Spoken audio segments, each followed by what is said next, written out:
ख्रिस्ती जीवनातील आर्थिक समस्या किंवा ख्रिस्ती जीवनामध्ये आर्थिक ज्या आमच्या गोष्टी आहेत, आर्थिक ज्या बाबी आहेत किंवा जो पैसा आहे, तो पैसा आम्ही कसा हाताळावा प्रियानो. आणि मला तुम्हाला सांगू द्या की आज जे आम्ही बघत आहोत, प्रत्येकाला पैशाची गरज असते. प्रत्येक जण पैसा आवडतो प्रत्येकाला. असं कोणी व्यक्ती नाही की त्याला पैसा नको आहे. त्या प्रत्येकाला पैसा पाहिजे असतो प्रियानो. परंतु तो पैसा जेव्हा आमच्याकडे येतोय, आम्ही कशा रीतीने तो हाताळला पाहिजे, आम्ही कशा रीतीने त्याचा उपयोग केला पाहिजे आणि प्रियानो कशा रीतीनं आम्ही त्याच्या योग्य त्याचं नियोजन आम्ही केलं पाहिजे. कारण जेव्हा लोक आम्हाला भेटतात, म्हणतात की ब्रदर प्रार्थना करा, कारण आमची आर्थिक बाजू जरा कमजोर झालेला आहे, आमच्या आर्थिक बाजू वाढावी यासाठी प्रार्थना करा. तर प्रियानो, परमेश्वरानं आम्हाला त्याचं धन दिलेलं आहे. आम्ही जर कष्ट करतोय, आम्ही जे काम करतोय, भरपूर लोक जीवनामध्ये असं होते की ते आठवडाभर कष्ट करतात, महिनाभर कष्ट करतात, पण जेव्हा हातामध्ये त्यांच्या ते पैसे येते, ते पैसे त्यांच्या हातामध्ये राहत नाही प्रियानो. आणि पैसे सर्वांना पाहिजे असतात, कुटुंब चालवण्यासाठी, लेकराचे एज्युकेशनसाठी आणि त्याच्यानंतर प्रियानो आपल्या ज्या आर्थिक गरजा, आमच्या अन्न वस्त्र निवारा या गरजा भागवण्यासाठी आम्हाला पैशाची आवश्यकता असते प्रियानो. परंतु कधी कधी त्या गोष्टी आम्ही हाताळत असताना, कधी कधी त्या गोष्टीचा विचार करत असताना पैसे जेव्हा आमच्या हातामध्ये येतात, कसे आलेत आणि कसे गेलेत आम्हाला समजत नाही. जेव्हा महिन्याला आम्हाला पगार मिळतोय किंवा आठवड्याला आम्हाला पगार मिळतोय, परंतु मिळाल्यानंतर तो पगार आला कसा, ते पैसे आले कसे आणि गेले कसे समजत नाही. कधी कधी लोक म्हणतात पैसा येतोय एक वाटेनं आणि तो 7 वाटेने सुद्धा जातोय. म्हणजे आलेला पैसा आम्हाला समजत नाही, गेलेला पैसा आम्हाला समजत नाही, कुठं कुठं आम्ही वापरला, कुठं कुठं यूज केला. आणि नवरा जेव्हा बायकोला म्हणतोय, अगं ते तुला दिलेलं पैसे तेवढा ते मला जरा दे, मला या कामासाठी पाहिजे आहेत, मला ते वापरायचं आहे, मला त्याची आवश्यकता आहे. परंतु बायको त्यांना म्हणते, अहो तुम्ही दिलेले पैसे कधीच संपले. नवरा म्हणतोय, अगं दिलेले पैसे लगेच संपले, काय केलंस. तर कधी कधी आमच्या जीवनामध्ये जो आलेला पैसा आहे, त्याचं योग्य नियोजन केल्या नसल्यामुळे किंवा त्याचा योग्य वापर केल्या नसल्यामुळे आज ख्रिस्ती लोकांच्या जीवनामध्ये, भरपूर ख्रिस्ती लोकांच्या जीवनामध्ये पैशाच्या समस्या आहेत माझ्या प्रियानो. आणि त्या समस्या असल्यामुळं आज भरपूर लोक निराशामध्ये आहेत. त्याच्यानंतर जगामध्ये जेव्हा मी बघतोय, जगामध्ये बघत असताना भरपूर जे लोक आहेत ज्यांना पैशाची कमतरता असल्यामुळे, आता हे लॉकडाऊन झालं, भरपूर लोकांचा काम गेला, व्यवसाय ठप्प झाला आणि त्याच्यानंतर जे इन्कम होते ते इन्कम थांबलेत. इन्कम थांबल्यानंतर काय काय लोकांनी जे त्यांचं सेव्हिंग होतं ते सेव्हिंग तिने यूज केले, सेव्हिंग वापरलं आणि वापरल्यानंतर जे सेव्हिंग वापरत असताना सेव्हिंग केल्याला संपत आलं. आणि प्रियानो दुःख वाटतंय. काय गेल्या काही 15 दिवसापूर्वी काही न्यूज मी बघितल्या, त्या न्यूजमध्ये एका कुटुंबानं त्याची पत्नी, तो जो पुरुष होता तो आणि एक लहान मुलगी पैशाच्या अभावी नोकरी गेल्यामुळं त्या कुटुंबानं आत्महत्या केली प्रियानो. ही वाईट परिस्थिती आज जगामध्ये आहे. या वाईट परिस्थितीमध्ये लोक आपलं जीवन संपवत आहेत प्रियानो. तर माझी आणि तुमची एक जबाबदारी आहे की माझ्याकडे जे आलेले पैसे, माझ्याकडे असले जे पैसे किंवा माझ्या कुटुंबामध्ये आलेले पैसे किंवा माझा पती जो पगार मिळवतोय किंवा माझा पती जो व्यवसाय करतोय, त्याचे आलेले पैसे आम्ही कशा रीतीनं वापरले पाहिजेत आणि कशा रीतीचा यूज केला पाहिजे, आज आम्ही ते शिकणार आहोत. तर मला तुमची विनंती आहे, मला तुम्हाला एक विनंती करायची आहे की शेवटपर्यंत हा संदेश आपण बघूया. तुम्ही परत सांगतो, वॉच पार्टी लावा, लिंक शेअर करा, जेवढ्या जास्त लोकांपर्यंत आपल्याला हा वचन पोहोचवता येतील प्रियानो, त्यासाठी आम्ही प्रार्थना पोचवूया. कारण प्रार्थनापूर्वक देवाने दिलेला संदेश आहे. प्रियानो वचन सांगतं, अनुवाद याचा 8वा अध्याय 17 आणि 18 वचन काय सांगते आपण ऐकूया प्रियानो. तसेच हे धन माझ्याच सामर्थ्याने व बाहुबलाने मी मिळवलेले आहे असे तू मनात म्हणू नको, पण तू आपला देव परमेश्वर ह्याचे स्मरण ठेव, कारण त्याने तुझ्या पूर्वजांशी शपथपूर्वक केलेला करार कायम राखण्यासाठी तो तुला आजच्या प्रमाणे धन प्राप्ती करून घेण्याची सामर्थ्य देत आहे. 17 वचन जर वाचलं, तिथं म्हणतोय देवबाप इस्रायल लोकांना सांगत आहे, तो आम्हाला सांगत आहे की जे धन तू मिळवलेलं आहेस, जे धन तुझ्याकडे आहे, तुझ्या बाहुबलानं, तुझ्या ताकदीनं, तुझ्या सामर्थ्यानं तू मिळवलेस, असा मनातून विचार तू काढून दे. कारण कधी कधी आमच्या जीवनामध्ये होते की मी काम केलं म्हणून हा पगार मिळाला, मी काम केलं म्हणून माझी प्रॉपर्टी झाली, मी कष्ट केलं, मी राबलो म्हणून हे सर्व झालं. वचन सांगते, जर आम्ही देवाच्या वचनावरती विश्वास ठेवणारे लोक आहोत, जे काय आमच्याकडे धन आहे, जे काय आमच्याकडे प्रॉपर्टी यायचं आहे, जे आमचा बंगला असेल, आमचा बँक बॅलन्स असेल, आमची गाडी असेल, आमच्या मनामध्ये नेहमी एक असलं पाहिजे की प्रभू माझ्या ताकदीनं झालं नाही राजा, माझ्या बळानं झालं नाही, तर तुझ्या दयेमुळे जे सामर्थ्य मला तू दिलंस, जी कृपा मला तू पुरवलीस, त्याच्यामुळं ही सर्व धन, ही सर्व प्रॉपर्टी आणि सर्व इस्टेट माझ्याकडे आहे. तेव्हाच वचन सांगतंय, अनुवाद आपण वाचल्याप्रमाणे 8:17 मध्ये की जे काय माझ्याकडे धन आहे, जे काय तुमच्याकडे धन आहे, जे काय तुमच्याकडे प्रॉपर्टी, देव म्हणतोय मनात कधीच असं आणू नका की मी माझ्या ताकदीनं, माझ्या बळानं, माझ्या ज्ञानानं, माझ्या बुद्धीने मिळवले. देवाचं वचन सांगते, परमेश्वर तिथं 18 मध्ये म्हणतोय, धन प्राप्ती करून देण्यासाठी मी तुम्हाला सामर्थ्य दिले, मी तुम्हाला आरोग्यदान दिले, मी तुम्हाला ज्ञानबुद्धी दिले, मी तुम्हाला चातुर्य दिले, काम कशा पद्धतीने केलं पाहिजे, व्यवसाय कशा पद्धतीने केला पाहिजे, ते बाप आम्हाला प्रत्येकाला ज्ञान देतोय, बुद्धी देतोय. सगळ्यात महत्वाचं प्रियानो, जेव्हा मी कामावर जातोय, कामावर जाताना परत येताना येता जाता परमेश्वर आमचं संरक्षण करतोय, आम्हाला चांगलं आरोग्यदान देतोय. आमच्या कुटुंबामध्ये परमेश्वरची उपस्थिती असल्यामुळं आलेलं पैसे परमेश्वर आम्हाला आशीर्वादाचं कारण करतोय. नाहीतर आम्ही आज जगामध्ये बघत आहोत प्रियानो, कामाला गेलेला म्हणून व्यक्ती असतोय, गाडीवरच जात असताना, चालत जात असताना आम्ही त्याची गॅरंटी देऊ शकत नाही. जगामध्ये कोणी गॅरंटी देऊ शकत नाही की तो परत खरोखर जिवंत येईल का नाही. किंवा लोक आज आजारीमध्ये पडत आहेत, काम त्यांच्याकडे आहे, व्यवसाय तर त्यांना करायचा, परंतु त्याच्या बेडवरनं तिने उठू शकत नाही. प्रियानो, काही दिवसापूर्वी मी ऐकलं की एक चांगला भाव होता, चांगला त्याची प्रॉपर्टी करोड रुपीज त्याच्याकडे होते, परंतु या कोरोनामुळं एक तरुण मुलगा होता, तो त्याचं जीवन संपलं. मुलगा लहान त्याचा आहे, त्याचा सुद्धा मुलगा लहान आहे. तो मुलगा एवढा लहान असताना त्याचं जीवन प्रियानो संपलं.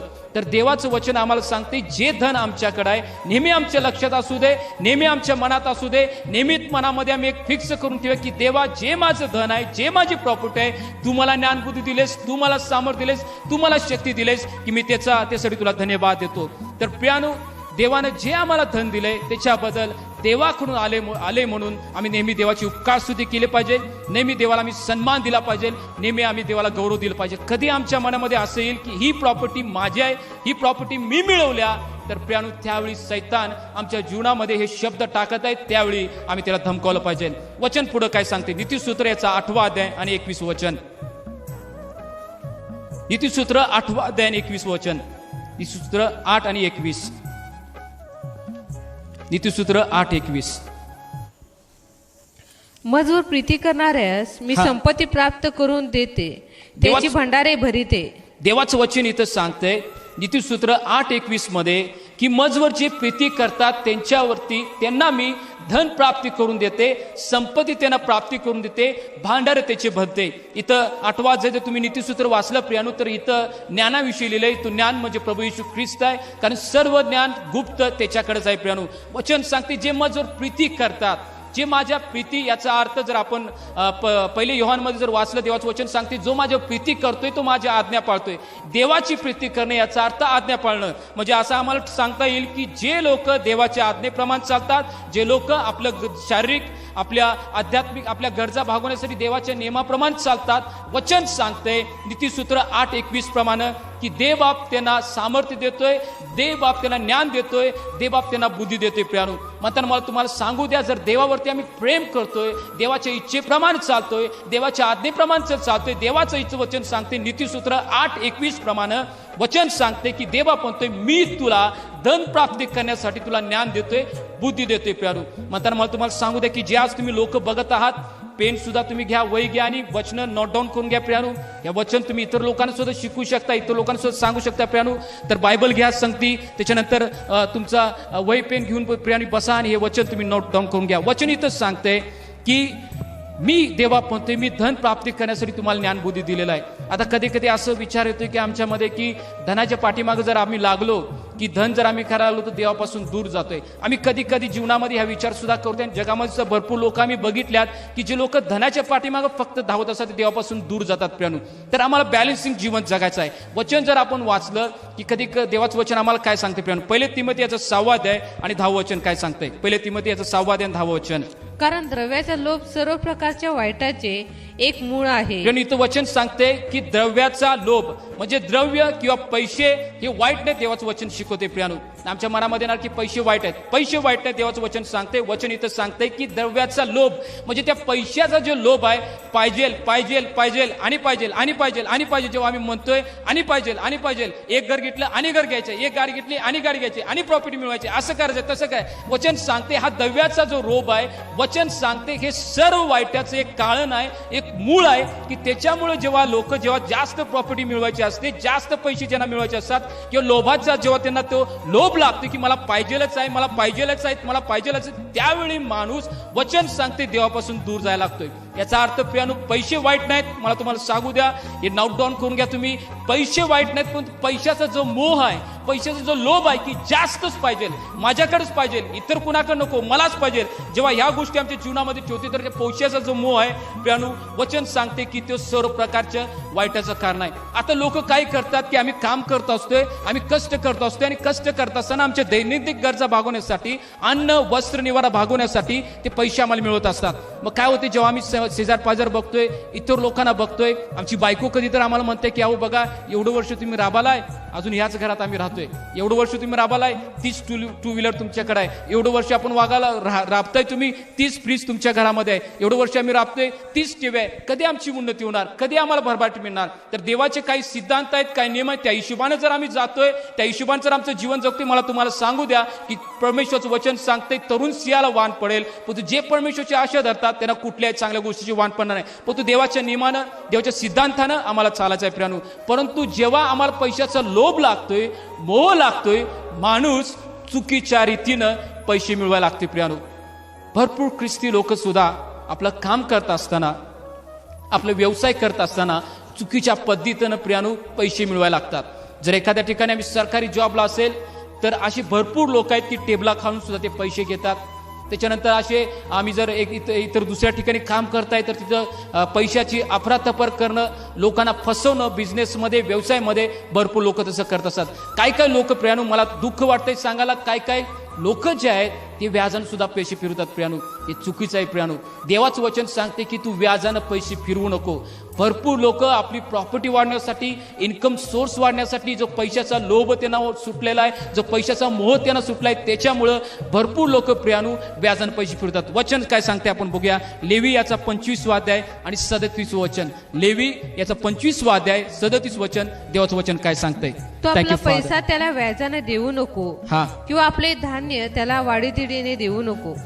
प्रियानो देवाचं इथं वचन सांगते की आपलं जे पैसे आहे ते व्याजानं तू फिरवू नको, कारण व्याजाचं पैसे प्रियानो शापित आहे. मी भरपूर लोकांना असं बघितलंय की जे लोक व्याजानं पैसे फिरवतात, व्याजानं पैसे देतात, सुरुवातीला तर त्यांना चांगलं वाटतंय, सुरुवातीला तर गाडीवरती गाडी यायला लागते, सुरुवातीला तर प्रॉपर्टी वाढायला लागते, सोनं घ्यायला लागतात, किंवा त्याच्यानंतर प्रियानो एक बंगला घेतला आणि बंगला घेतात, किंवा जागा घेतात, भरपूर गोष्टी करतात त्या पैशातून. पण तुम्ही अशा लोकांना बघितलं की जेव्हा त्यांनी सुरुवात चांगली केली, चांगले पैसे त्यांना मिळाले व्याजातून फिरवल्यामुळं, परंतु प्रियानो आज त्यांची परिस्थिती भयानक आहे.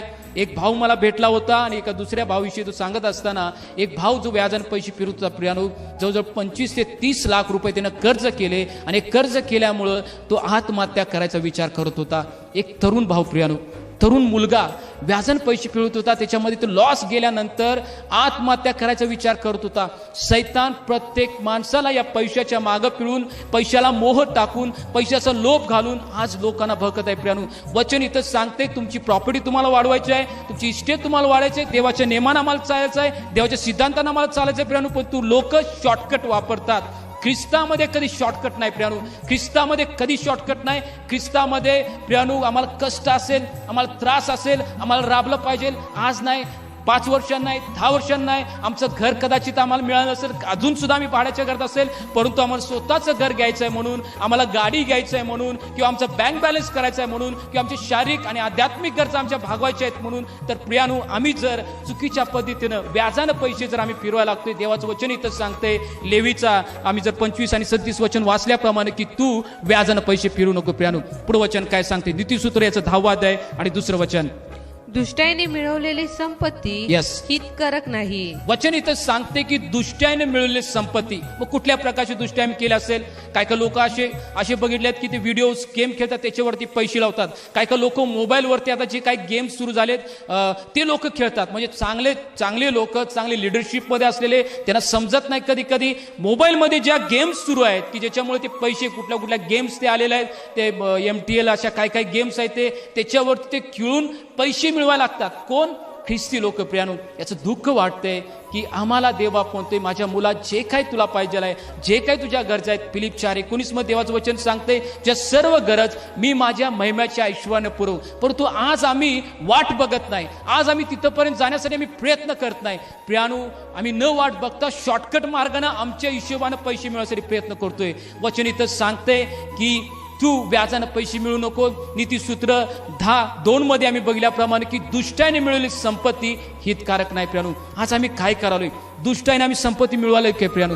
दुष्टाने आम्ही पैसे मिळवाले काय? व्याजानं पैसे मिळवणे किंवा वेगवेगळ्या गेम्स खेळून पैसे मिळवणे किंवा चुकीच्या पद्धतीनं चोरी करणे, लोकांना फसवणे किंवा टेबला खालून पैसे घेणे, या गोष्टी आमच्या जीवनामध्ये करते. मला तुम्हाला सांगू द्या की थोडा वेळ आम्ही कदाचित ते आमचे पैसे आमच्या जवळ असतील, थोडा वेळ त्या पैशाबरोबर आम्ही खेळीन, त्या पैशाचा आम्ही आनंद घेईन, वचन सांगते प्रियानो, पण तो शेवट त्याचा हितकारक नाही प्रियानो. तर माझी विनंती आहे, जे माझे बहीण भाऊ बघत आहात, तुमच्या संपर्कामध्ये जे लोक असतील त्यांना तुम्ही सांगितलं पाहिजे, शिकवलं पाहिजे. जर चुकीच्या पद्धतीनं आम्ही पैसे मिळवते, वचन सांगते की त्याचा शेवट हितकारक नाही. मला तुम्हाला सांगू द्या, आम्ही सर्व धन मिळवलं, आम्ही सगळं धन मिळवलं, आम्ही प्रॉपर्टीज केल्या, चुकीच्या मार्गाने आम्ही बंगले बांधलेत, चुकीच्या मार्गाने आम्ही सर्व काय केलं. देवाची वेळ आम्ही देवाला दिली नाही. कधी कधी काय होतंय की आम्ही काम करायला जातोय, आम्हाला काम करायला जायचं असते, कधी कधी आम्हाला बाहेर गावाला कामाचं निमित्त जायचं असते, परंतु दुःख वाटतंय ज्या देवानं आम्हाला काम दिलं, ज्या देवानं आम्हाला आशीर्वाद केला, ज्या देवानं आम्हाला उंच केलं, त्याच देवाला सकाळी वेळ द्यायला आम्हाला प्रेरणा नसतोय.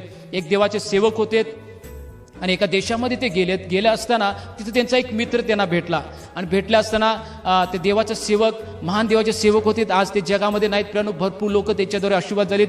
डीजेस दिनाकरन त्यांचं नाव आहे प्रियानो, भरपूर लोक त्यांच्याद्वारे आशीर्वादित झालेत. आणि एका देशात ते गेला, त्यांचा मित्र त्यांना भेटायला आला, आणि दररोज तो मित्र त्यांच्या यायचा, त्यांना भेटायचा, त्यांना चांगला नाश्ता द्यायचा आणि त्याच्यासाठी त्याच्याबरोबर फेलोशिप करायचा आणि जायचा प्रियानो. एक दिवस त्यांचा मित्र त्यांना म्हणला की येशू ख्रिस्ताजवळ तुम्ही सारखं जाताय, त्याच्याबरोबर बोलताय, संभाषण करताय, येशू ख्रिस्त माझ्याविषयी काय म्हणतात तू मला सांग.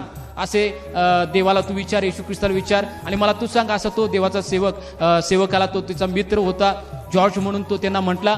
आणि म्हटल्यानंतर ते देवाचे सेवक संध्याकाळी घरी आलेत, आणि जेव्हा बेडवरती जायच्या अगोदर दिवसभरामध्ये ज्या लोकांनी त्यांना प्रार्थना विनंती दिल्या होत्या त्या लोकांसाठी ते प्रार्थना करतोय प्रियानो. आणि जेव्हा त्यांनी प्रार्थनेसाठी गुडघे टेकलेत, ते देवाचे सेवक डीजेस दिनाकरन देवाला सांगण्याच्या अगोदरच देवाचा आत्मा त्यांना म्हणला की ते जॉर्ज आज तुझ्याबरोबर असा बोलला, तर त्यांना माझ्या मनात काय त्याला सांगू दे, तू त्याला जाऊन सांग. ते म्हणले देवा काय आहे? तर जॉर्जला सांग की जॉर्ज जेव्हा या ठिकाणी आला होता, आणि या ठिकाणी आला असताना तू काही नव्हता, तुझं शिक्षण सुद्धा नव्हतं, तू 0 होता. तू जेव्हा तू माझ्या आज्ञा पाळायला लागला, जेव्हा दररोज सकाळी तू माझ्याकडे यायचा, माझ्याकडे मागायचा, त्याचं ते प्रेम बघून, त्याचं माझ्याबरोबर असली सहभागिता बघून मी त्याला उंच करायला लागलो, त्याला मी आशीर्वाद करायला लागलो, आणि आज त्याला चांगल्या पोस्टवर ठेवलेला आहे. पण त्या पोस्टवरती आल्यानंतर आज दररोज सकाळी मला भेटण्यासाठी तो विसरून गेलाय. आणि जेव्हा सकाळी होते आणि मी परत जेव्हा त्याच्या बेडजवळ जातोय आणि म्हणतोय आज जॉर्ज माझ्याबरोबर येणार आणि माझ्याबरोबर तो प्रार्थना करणार, माझ्याबरोबर बोलणार. कारण त्या देवाच्या सेवकाला डीजेस अंकलला देवबाप म्हणत होते की त्याची प्रार्थना मला खूप आवडायची, मी त्याच्या प्रार्थनेमध्ये आनंद घेत होतो, मला खूप आवडायची. परंतु आज तो माझा लेकरू आहे, प्रार्थना करत नाही. तेव्हा दुसऱ्या दिवशी डीजेस अंकल गेले, जॉर्ज ते ब्रदर त्यांना म्हटलेत की काय म्हटलेत देवबाप, माझ्याविषयी काय सांगितलं काय? डीजेस अंकलने सर्व काही सांगितलं की जेवाने जे त्यांना सांगायला लावलं होतं. त्यावेळीपासून ते भावानं रोडायला सुरुवात केली. तो म्हटला की देवा मला क्षमा कर, प्रभू मला क्षमा कर, मी काहीच नव्हतो, मी शून्य होतो, माझं जीवन काय नव्हतं प्रभू, परंतु मला तू उभा केलंस, मला काय तर तू बनवलंस. पण असं बनवलं असताना मी तुझी सहभागिता सोडली, मला क्षमा कर. इथून पुढं मी तुझ्या सहभागीमध्ये, तुझ्या सानिध्यामध्ये दररोज येणार. तिथून पुढं प्रियानो जॉर्जनं आपलं जीवन पुन्हा एक वार देवाला समर्पित केलं आणि दररोज तो देवाच्या सानिध्यात जायला लागला. देवानं त्याच्यापेक्षा त्याला आशीर्वादित केलं. मला तुम्हाला सांगू द्या प्रियानो, जेव्हा देवानं जे आम्हाला काम दिलेलं आहे, जो व्यवसाय दिलेला आहे, त्या व्यवसायासाठी गडबडीने उठून आम्ही जातोय, पण देवाच्या सानिध्यात आम्ही बसतोय काय? देवाच्या सानिध्यात आम्ही वेळ देतोय काय? कारण दररोज सकाळी त्या देवाचे नेत्र आमच्याकडे लागलेले असतात. तो म्हणतो असतोय ती मुलगा माझ्याकडे येईल, ती माझी मुलगी माझ्याकडे येईल, माझ्या आराधना करेल, माझ्याकडे प्रार्थना करेल, मला हाक मारेल, आणि तिच्या आराधनेमध्ये आणि तिच्या प्रार्थनेमध्ये मला आनंद होतोय. पण तू प्रियानो आज ते देवबाप आमच्याकडे बघत असताना आमच्या कामामुळे, आमच्या व्यवसायामुळे, आम्हाला जे पैसे मिळवायचे त्याच्यामुळे आम्ही गुंतून जातो प्रियानो. देवाचं वचन इथं सांगतंय की आपलं पैसे तू वाढीदडी लावू नकोस. देवाचं वचन इथं सांगते नीतिसूत्र 10:2 मध्ये की आपल्या दुष्टाने मिळवलेली संपत्ती जे हितकारक